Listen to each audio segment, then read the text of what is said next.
Hey guys, I'm here with our third video, read aloud of the one and only Ivan. So where we left off last, Ivan was kind of reminiscing or thinking about his childhood. So at the beginning of our book, Ivan talks about how he doesn't have a good memory. He always compares it to the memory of Stella, how she can remember everything. But Ivan has a hard time remembering, but he's starting to now. And so he talks about how he grew up in the wild with his sister named Tag, and his name was Mud. And he was given the name Mud because he loved to draw with mud when he was a little baby gorilla. And it also talked about how he went from living in the wild and being with Mac, and how for a lot of his life when he was smaller, like a baby gorilla, he was treated like a human. Like he wore human clothes, he would go to restaurants with them, he lived in their house, he had a bedroom, and then he was moved to his domain that he lives in now because he got to be too big. And Ivan kind of talked about trying to figure out, is he a gorilla or is he a human? Like, what is he? And what do you call it if he's a little bit of both? Just because the way he's lived is so different from any other gorilla that would be in the wild.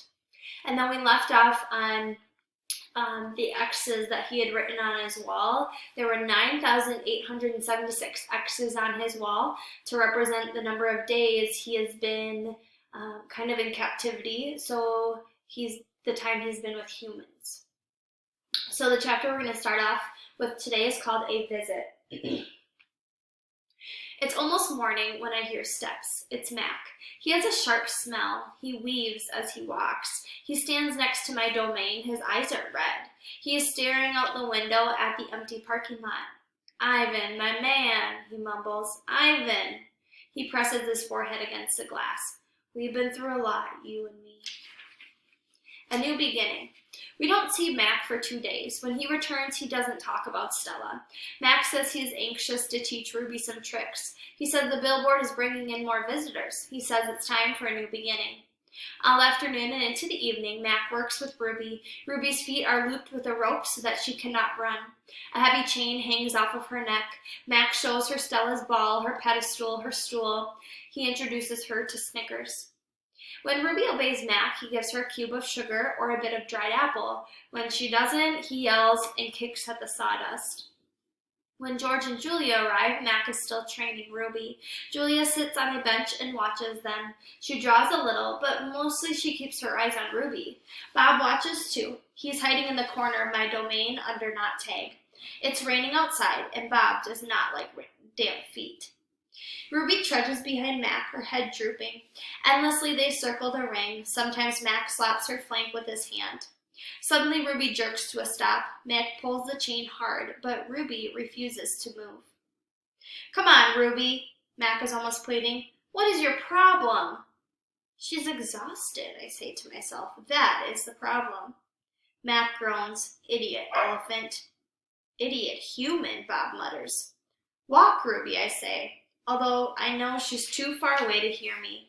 Do what he says. Walk, Mac commands, now. Ruby doesn't walk. She plops her rump on the sawdust floor. I think maybe she's tired, Julia says. Mac wipes his forehead with the back of his arms. Yeah, I know. We're all tired. He pushes Ruby with the heel of his boot. She ignores him. George walks over from the food court where he is wiping off tables. Mac, he yells, maybe you should call it a day. I'll close up. Mac yanks on Ruby's chain. She's as anchored as a tree trunk. He pulls harder and falls to his knees. That does it, Mac says. He brushes sawdust off his jeans. I'm through playing around. Mac stomps off to his office. When he returns, he's carrying a long stick. The gleaming hook on its end is almost beautiful, like a sliver of the moon. It's a claw stick. Mac pokes Ruby with a sharp point. Not hard, just a touch. I can tell he wants her to see how much it can hurt. I growl low in my throat. Ruby doesn't budge. She is a gray, unmoving boulder. She closes her eyes, and for a moment I wonder if she might have fallen asleep. I'm warning you, Mac says. He breathes out. He stares at the ceiling. Ruby makes a huffing sound. Fine, Max says. You want to play it that way? He draws back the claw stick. No! Julia cries. It's not going to hurt her, Max says. I just want to get her attention. Bob snarls. Max swings. The hook slices the air just a few inches above Ruby's head. See why you don't want to mess with me? Max says. He draws back the claw stick again. Now move! Ruby jerks her head, flinging her trunk towards Mac. She makes a noise that sends the sawdust scattering. It makes the glass shiver. It's the most beautiful mad I have ever heard. Ruby's trunk slaps into Mac. I don't see exactly where she strikes him. Somewhere below his stomach, I think. And I know he must be uncomfortable because Mac drops the claw stick and falls down on the ground and curls into a ball and howls like a baby. Direct hit, Bob says. Poor Mac. Mac groans. He stumbles to his feet and hobbles off towards the office. Ruby watches him leave. I can't read her expression. Is she afraid, relieved, proud? When Mac is gone, George and Julia lead Ruby from the ring. It's okay, baby, it's okay, Julia says, stroking Ruby's head. They settle Ruby in her domain and make sure she has fresh water and food. Before long, Ruby's dozing. Dad? Julia asks as George locks Ruby's iron door. Do you think Mac would ever hurt Ruby? I don't think so, Jules, George says. At least I hope not. Maybe we should call someone. George scratches his chin. I wish I could help Ruby, but I wouldn't know how. I mean, who would I call? The elephant cops? Besides, George looks down. I need this job, Jules. We need this job. Your mom, the doctor bills. He kisses the top of Julia's head. Back to work. You and me both. Julia sighs and reaches for her backpack. She removes a piece of paper, a bottle of water, and a small metal box. Homework first, George says, wagging a finger. Then you can paint.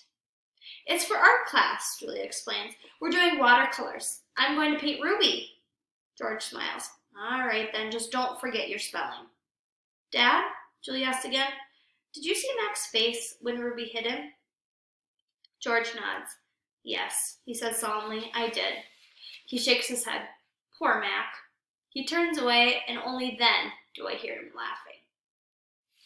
Colors. Julia opens a metal box. I see a row of little squares. Green, blue, red, black, yellow, purple, orange. The colors seem to glow. She pulls on a brush with a thin tuft of a tail at the end.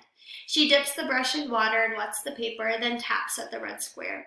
When the brush meets the damp paper, pink petals of color unfurl like morning flowers. I can't take my eyes off of that magical brush. For a moment, I'm not thinking about Ruby and Mac and the claw stick and Stella. Almost. Julia touches the red again, then blue, and there suddenly is a purple of a ripe grape. She touches the blue, and her paper turns to summer sky, black and white, and now I see that she is painting a picture of Ruby. I can make out her floppy ears, her thick legs.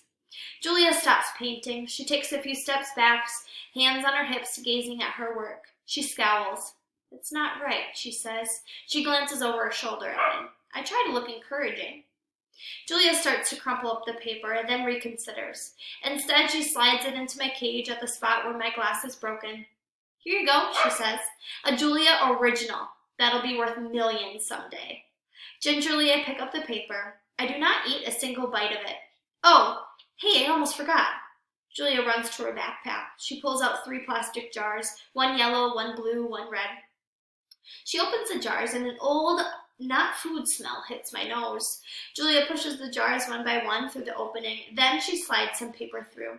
These are called finger paint, she says. My aunt gave them to me, but really I'm too old for finger painting.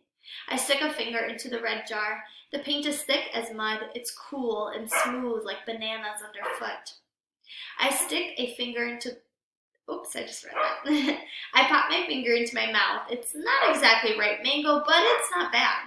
Julia laughs. You don't eat it, you paint with it. She grabs a piece of paper and presses her finger on it. See, like this.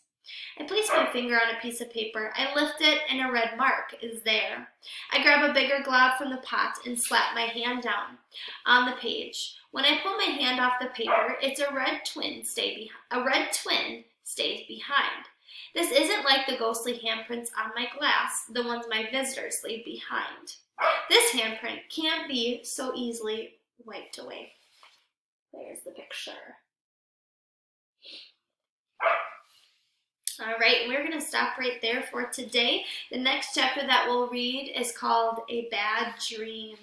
Thanks for listening, kiddos.